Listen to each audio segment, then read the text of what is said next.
Okay, 7 o'clock Sunday night, November 14th.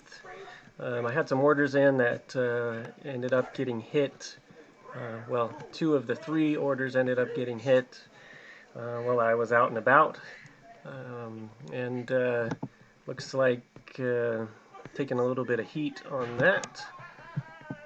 So looks like it came up, just barely missed my entry, pulled back, and then finally when it broke through that, my spot, it ripped higher. So I was actually on my phone when I got the alert that my orders had triggered. I noticed that BTC and BCH had both passed my entry point.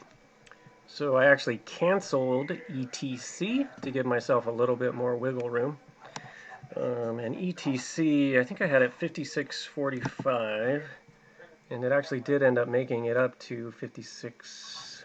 What is that? 56.72.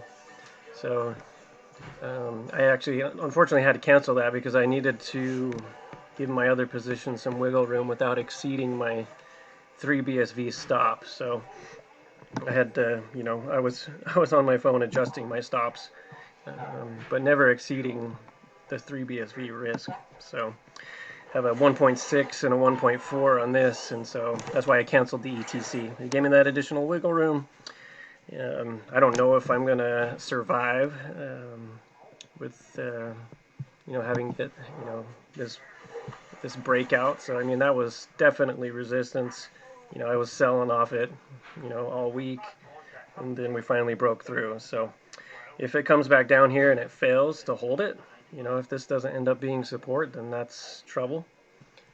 But so far we broke up above it, and it's looking like it might want to at least consolidate sideways or make its way higher, unless it ends up failing, having a failed breakout. So, but either way, managing risk is what I've been doing. Just adjusting my stops. For example, if BTC is pumping a little bit more than BCH, I can adjust my stops.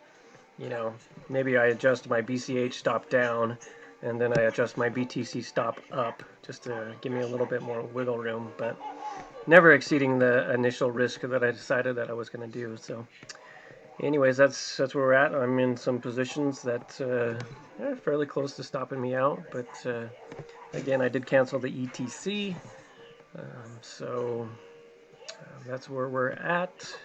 And if it does end up wanting to stay up here and move higher, then we'll just continue doing what we were doing before, grabbing spots, managing risk, and chugging along. So that's that.